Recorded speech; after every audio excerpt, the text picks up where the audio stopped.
Looking to Make a Difference with Gail is being recorded live at the Martin A. Kessler Families. Welcome, Patrick Donohue. Thank you, Gail. Patrick, you are a former combat veteran from the 101st Airborne. You are a husband and father of 3 and the founder and president of Project9Line. I love this whole idea of trying to integrate our veterans, reintegrate them back into civilian life through your projects and art. Tell me about the title and where it came from, Patrick. First of all, thanks for having me. You're welcome. It's a blessing to be here, and I'm honored to share the word of what we do. Our name comes from a 9-line medevac. It's actually the call for help on the battlefield. It's 9 pieces of information in order, so the person on the other side of the radio can get what's happening really fast, so he can send a helicopter to save the life of your brother and sister on the battlefield. So it's how you save the life of your comrade. So we are that here in America. I know that number 9 is special to you, as we had discussed. Yeah. Patrick, I mentioned that quote, "Every war has its own signature wounds." What does that mean to you? Well, in terms of what that wound is for these wars, you think? Well, I hate to say it, but I don't think we've come to grasp what that is, because there's a few things that are plaguing some of us that have been around for a while, and then a similar one that's for different reasons. The Vietnam veterans have Agent Orange, and my father was just admitted yesterday. He's in ICU, actually, at the VA. Sorry to hear that. Yeah, me too. He's fighting through it, though. And that's a result of Agent Orange. And we, Iraq and Afghanistan veterans, lived next to burn pits where we burned everything that you can think of, including what I think is the main detriment is plastic. We burned plastic water bottles by the 10,000s and 10,000s a day, and we lived right next to it. So I believe that as the years go on, that the implications of that will start to show. And myself, I have a brain tumor, and I only know that that's from the burn pit because someone else from my platoon who's younger than me also has a brain tumor.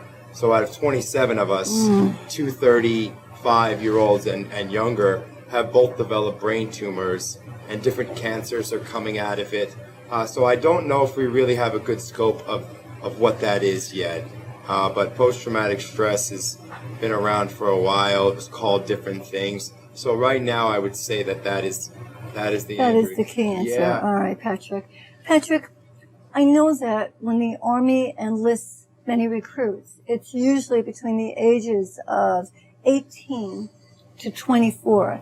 And yet you were well established in a career, stocks, landscaping, and here you were at 27 when you enlisted. So there was a great appeal for you. And I know that you told me that you visited Grandpa George's grave, and then within a few days you enlisted. What did Grandpa mean to you? Pop was a World War II vet. He was in he's in what was the Air Force later on. The Air Force didn't exist. It was the Air Guard. And he was just a great man. And I went to his grave, actually, the 20th of June, just a few days ago, on the 3rd year anniversary of his death. Beautiful. And at the time, I was a stockbroker. It was 2008. I was at a place in life where I needed a change. And Pop, is what we call him, spoke to me from the grave and said, "Go help the boys." And I went home and told my wife that I was going to be joining the Army, and she said, "Okay." And I went to the recruiting station on Monday. I never went back to work. Unbelievable how special you are and all that you are doing. What was your mindset when you enlisted? Did you know anything about PTSD? I did not. I didn't know anything about the Army or what it would mean to me or how much it would change me, both positive and negative, or what the troops were going through. I just really wanted to help. I wanted to make a difference, and I felt like they needed me. And I believe that I made the right decision. I'm sure that you have. We all are. Patrick, I know it's not always easy to share this information with other people. It does, of course, stir up old wounds. And I know that Michael Conley said you can't patch a wounded soldier with a Band-Aid. However, you make this attempt and you reach out to people. Why is this so important for you? Well, communication is key to overcoming any traumatic experience. And people suffer many different traumas that affect them in many different ways. And mine were combat related. But anyone who's ever been through a traumatic experience can relate to that. And speaking about them, although it's hard, it improves over time. Communication is key, and that's why we do what we do at Project 9Line. We're opening up those communication lines, because maybe speaking about it might not be a first, instinct or response, but getting to communicate through different arts is a way to open the door for that. So, and that was true for me again. So, a lot of what we do stems from the experiences that I've had, both good and bad. Correct, right. So, yeah. And you have helped how many soldiers, do you think, or how many veterans? Actually, 2,200 veterans. Fabulous. Just over 2,200 veterans have participated in our programs, come to our events, which are all free.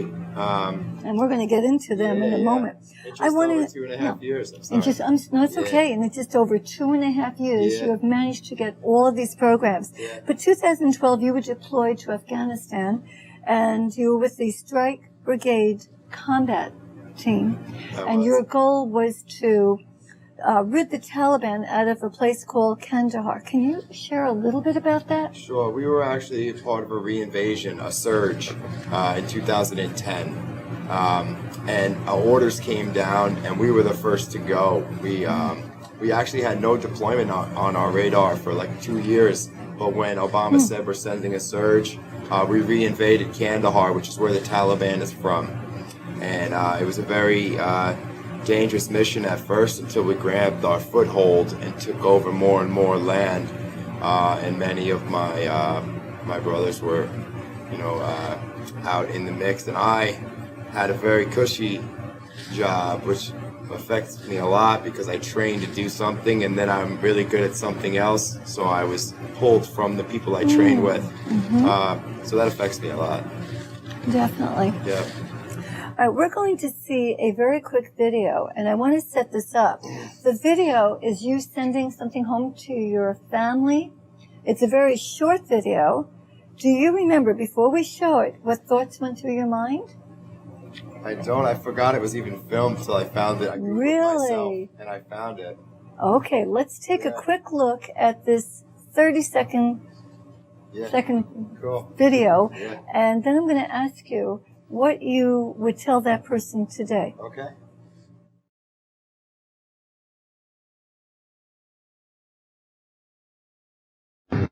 Hello, family. Professor Donohue here. Afghanistan. Getting cold out. It's holiday season. Happy holidays to you. Merry Christmas. I love you guys. I miss you. To my beautiful wife, my beautiful girls, beautiful son. I miss you and love you. I miss you very soon. Mom, Dad, Tim, Tom. I miss you guys too. Love you. Patrick, what are your thoughts when you see that? Oh, it brings back a lot of memories. I was in a valley called the Arghandab River Valley, and just seeing the mountains, they were all around us, which really left us out to be a big target. I mean, because they were in the mountains, the enemy. Our mission was to draw them out of the mountains, and we did. But to do so, we had to be in the valley as a target for many months. And so it just brings back memories of that, What would you tell that young man today? What advice would you give young Patrick? Stay low, low drag, and it's going to be all right. It's going to be all right. I love that. Now, how did this help you with your goal with Project 9Line? This mission, how did it help you? Well, when I got home, I very much had trouble reintegrating to society, both in the Army still, and then when I got out of the Army. And I struggled very much so. And I was the last one to know I needed help. That is so key. There are many people and people who are watching and families of people who are watching, and they're not sure something's wrong, but they're not quite sure what it is. So let's talk a little bit about that. I know that you were eager to get back home. And after that video, you were on a plane and you shared with me that you had maybe survivor's guilt, anticipation, and had difficulty getting off the plane. And Patrick, you were not the only one who felt that way. So what were some of the symptoms of PTSD, and how can people become adept at recognizing it, if not in themselves, maybe in others that they're seeing that they can help? Because that's what the show is all about. Yeah. Well, the funny thing is, it's called post-traumatic stress, and that post could be very soon or very far after a traumatic experience. For me, it was immediate and hard to understand because I didn't want to get off the plane. Like, avoidance is a huge factor for post-traumatic stress, and I was avoiding. When they opened, we were on the tarmac, and we landed at Fort Campbell in a commercial jet. You know, we switched planes a few times, and the families, you could see American flags, tons of families. You'd think that would be appealing because I've been looking forward to that for a year. And at that moment, I did not want to get off the plane. I wish they'd close the doors and send me back. So at the time that you're feeling this, you don't even understand what's going on. And I don't realize that I think I'm unique in thinking that way.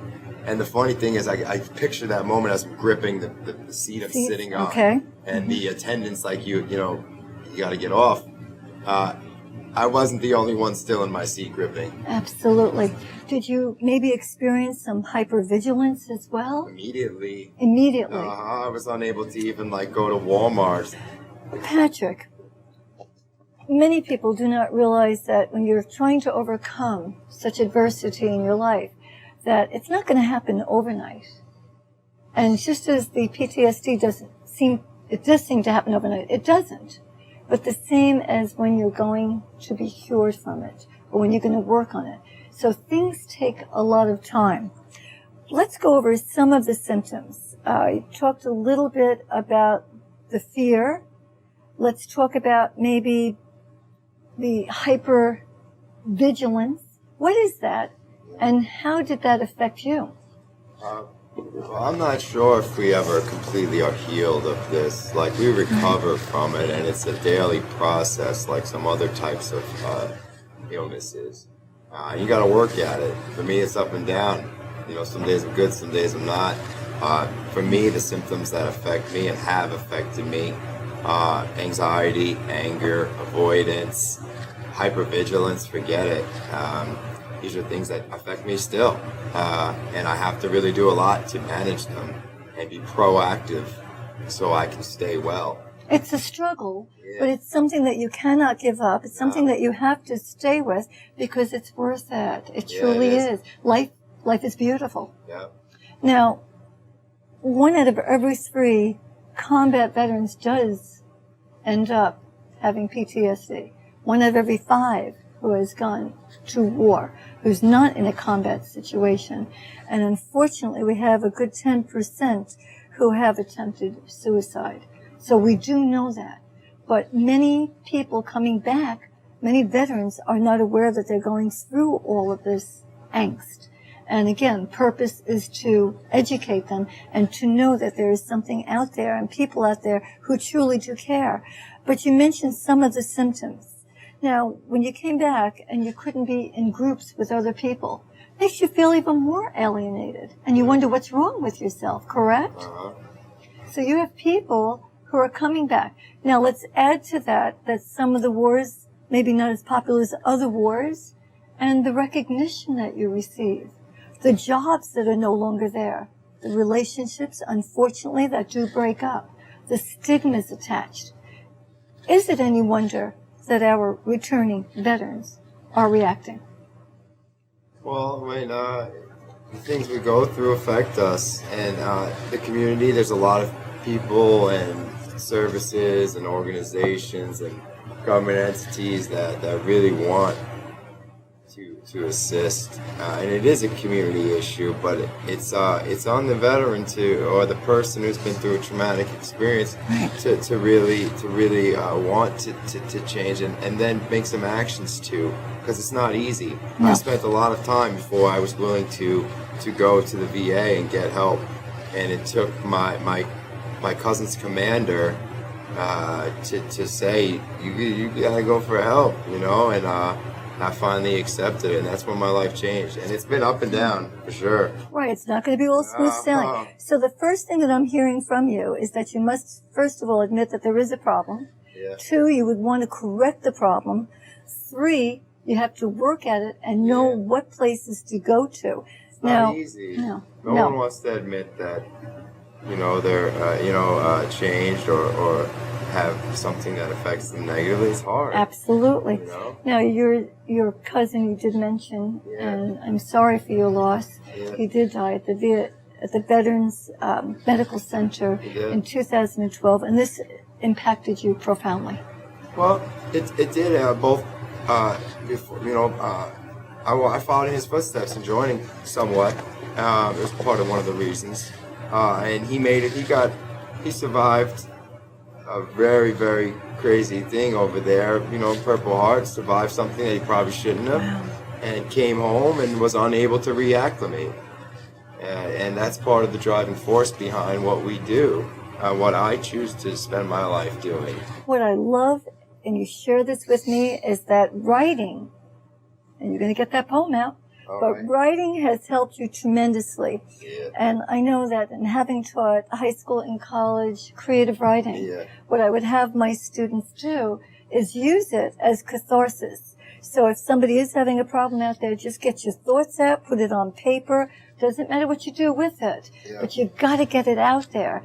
And you wrote the most poignant poem, and you were so kind to share it with us. Going to ask if you would be all right. Can I explain the backstory a little bit? So I read an essay. I was in the VA in a very specialized post-traumatic stress unit that they have here in Northport, one of the best in the country. And I read an essay, and it motivated me and made me want to write. And I was like intending to write a song, really. It's still a poem at this time. Maybe one day we can make it into a song. I'll read it now, and then I'll explain a little more. This is the first thing I ever wrote that a teacher didn't make me write. So that's pretty cool. I didn't quite memorize it yet. And the name of it, Passion Takes Substances Daily. It's PTSD, following. The losses suffered, unforgettable. The things we did stuck, often regrettable. A combat veteran feared, I'm the son of Satan. Gotta catch your flight, die, a permanent vacation. A beard in a robe, mandals fits your description. I am death in a hood, a sickle, your prescription.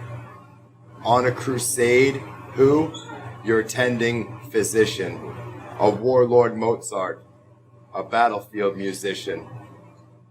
Sorry, Fort Jackson, you're an outcast, a Martian.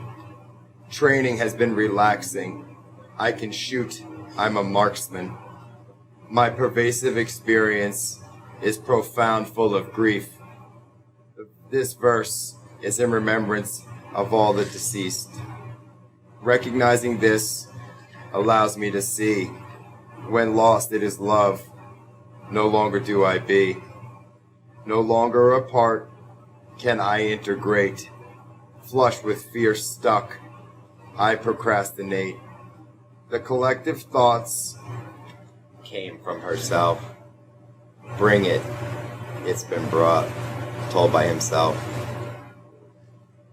So beautiful. Thank you. Share a little bit more. So I read this essay written by an expert at PTSD, and it made me want to write.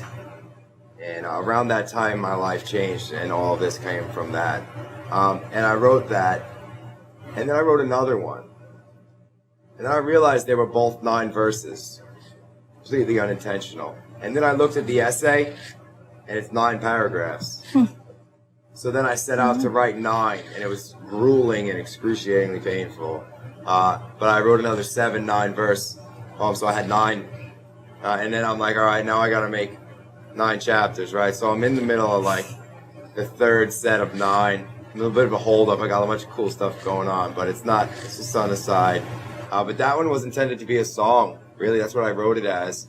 I have yet to figure out how to make that happen. Maybe. Oh, I know. My money's on you. You can make anything happen, Pat. Yeah. Patrick, I know your mom helped contribute to Project9Line. What are some of the things you did to raise money for this?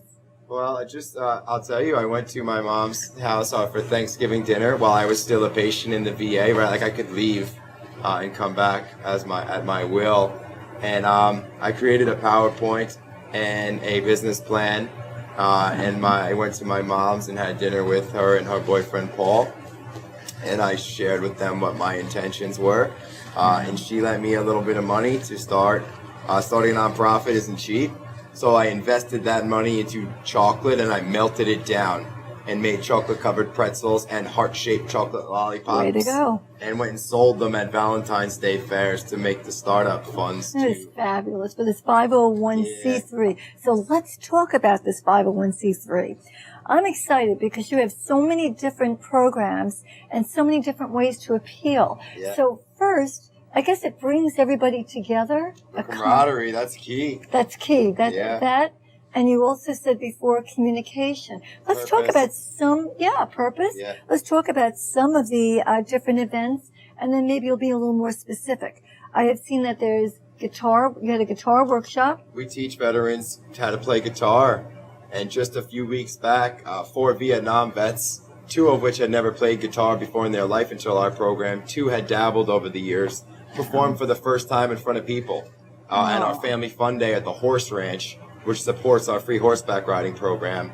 That's 2. So here they are. It was a defining moment for me because here was musicians that learned to play and performing in front of people. And there was like 800 people at Family Fun Day. So they had a nice crowd. Now, this doesn't cost the veterans any money?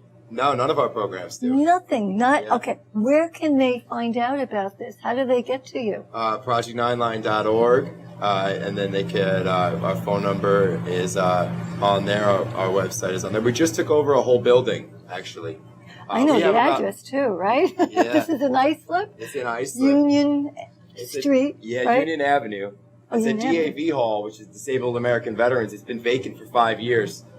So we're renovating it now because they kind of just stopped coming. So the pipes needed to get, they didn't winterize it. We're completely renovating the building right now as we speak. And we're moving up most of our programs there. We have wellness programs, art-based programs. I have more. You have painting, music, Reiki. Yeah. Right? You have that. You have martial arts. Yeah. And now you gave me a sheet with even more information. This is what we're doing right now. Yeah. You want to share a little bit? Sure. We've created over 15 programs in 2.5 years. And we do martial arts called Vets MMA at the UFC gym in Farmingdale. That's actually a paper I wrote in grad school last semester. We brought it to life really fast. We do horseback riding for veterans and their families, guitar, songwriting, stand-up comedy actually is a really big one. I'm glad you mentioned that because you're going to be doing that shortly. We have a whole wellness program that includes Reiki, yoga, meditation, mindfulness. We teach veterans how to do Reiki so they can be practitioners. We're teaching veterans to be yoga instructors and certification classes so they can be entrepreneurs in the community.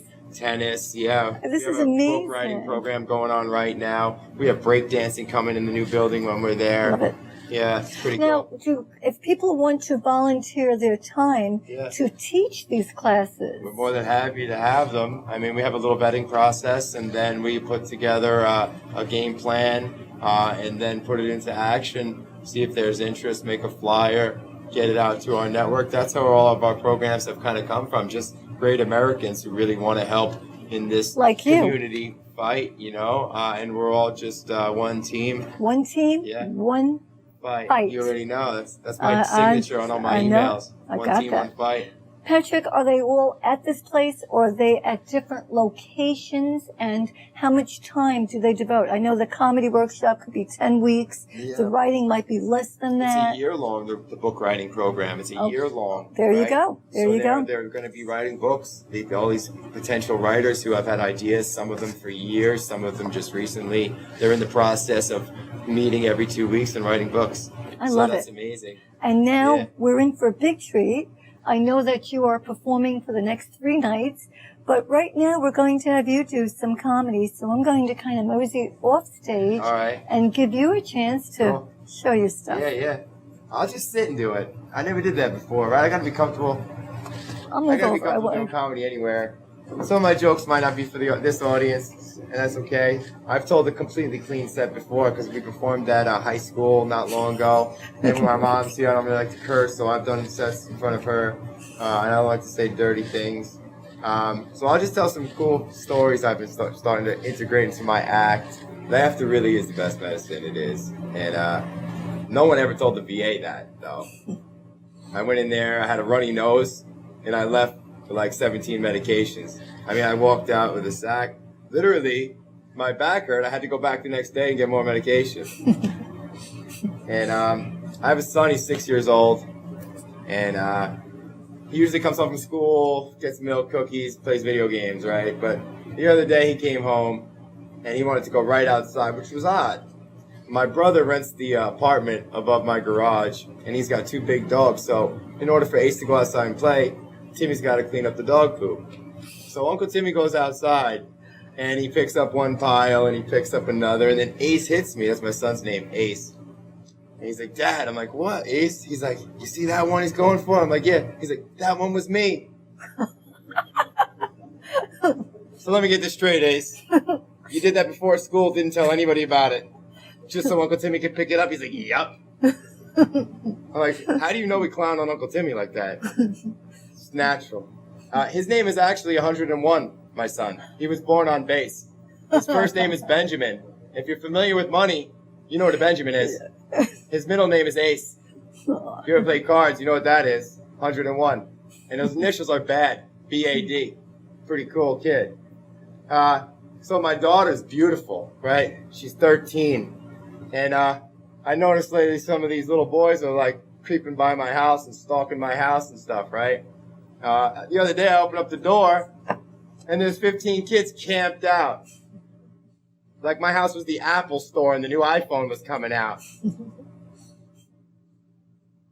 So I got a lot of energy, as you can tell. Wasn't always such a great thing. Back in 7th grade, they actually made my mom come to school with me for an extended period of time and sit behind me in class for me to be able to go anymore. True story. Wow. So in basic training, you must stand still many times in formation without moving, right? And I told this drill sergeant who didn't believe me that I couldn't physically stand still. It's not possible, I told him. And he didn't believe me, and he made me do push-ups. So by like week 4 or 5, I mean, I was the best at doing push-ups. Fact. So then I got to thinking, like, how do I not do this for another 10 weeks, right? And it hit me. I was like, I'm going to get him, right? So the next time I saw him walking up, before he got there to tell me to do push-ups, I dropped and started doing them. I just kept pushing. I did that for about 2 days, right? About 20 different formations. Before he got there, I'm pushing already every time. He got mad. I see it. Finally, after about 48 hours of that, he had had enough. And he walked up and he said, Donohue! He's like, get up! Right? So now he's telling me not to do push-ups, right? I won that one. He didn't know it was my plan. Never again did I have to stand still. And never again did I do a push-up for not standing still. I got him. Oh, Patrick, Yeah, I want to thank that's you. it. All right, Patrick, so once you get well, how do you stay well? How do we keep this going? You said it's not easy, so help me out here. What I do, I spend most of my life helping others. And for me, I get the most out of it, really. Love that. So from day one, Project 9Line helped me, and it continues to. And now I participate in a lot of things I never did before. Comedy, poetry. I sung a song, Last Vet Stock. I do martial arts. We did the horseback riding. I never thought I'd be a stand-up comic. People are paying me to tell jokes. Stupid me, I've been doing that for free for 34 years. Honestly, I'm a little upset with myself. So it's in adversity that you find out about yourself. Who are you? Yeah. Who am I? I'm a person that likes to do a lot of stuff that is hard and overcome it. And there's so much strength that comes over it. I meditate a lot. a few times a day. My phone reminds me, thank God. It just says breathe, and I take a minute and reset, and then I actually do like a few. I wish I could do it more. Meditation is so important. It's helping you. You're stepping outside the box. You're learning new things. You're taking the adversity and you're turning it into something really positive. Yeah. Tell me about Vetstock, because I know you're excited about it. We have a quick video, so just tell me a little bit about it, please. Vetstock is the world's only veterans music festival, where the veterans are the performers. Last year, it's run 2 years now. This will be year 3, October 15th, right here in Suffolk County. Last year we had 28 veteran acts perform, 4 stages, all genres, all day, all night. Veterans came free. We fed everyone all day. The community came out, supported the veterans. They communicated through the arts, which is our mission.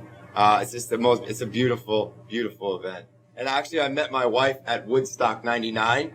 So Really? I have 3 beautiful Woodstock babies. So it's very, very much close and personal to me. You're going to come back and share all those stories with me. No, I can't share all those stories. Some of them. Now, in this video, one of my friends, County Executive Steve Ballone, is in it. Yeah. So I don't know if you want to set it up or it's pretty self-explanatory. We can just go right to it. Yeah, go right to it. We'll go right to this video, please. It's great to be here at the first Vetstock in Bayshore in Suffolk County in Long Island, and you know, it's just a really unique organization, Project9Line. We're working through the arts and entrepreneurship. Patrick is helping to tap in and finding what's best about our veterans, and it's just a great way to say thank you to them for everything they've done for us, for our country, and for me to be here to support this man and this great endeavor is, you know, easily, you know, one of the best things I could possibly do in my time as county executive. So I'm just thrilled to be here. Thanks so much. Great job.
Patrick, closing, I would like to give some more advice. Some of the situations, some of the veterans will say, well, you know what, you don't understand. What is your comment to that? How do you address it? You know, we can focus on the disparities, or we can focus on the things that are similar, right? They'll never understand, just like I don't understand some things that you went through. Okay, and that's, you know, it is what it is. We'll never change that. We have a lot of similarities, though. If we focus on those, then we can find common ground. I love and that. We can figure our way through it together. And not let pride get in our way. Pride will kill you. Yeah. It's So communication. killed me a ton of times. Communication then is key. On any level, with anybody. And Winston Churchill's advice, never give up. Yeah. Let's close together with our slogan, shall we? Can we get a little closer for this? Yeah. And ready, set, go. One team, one fight.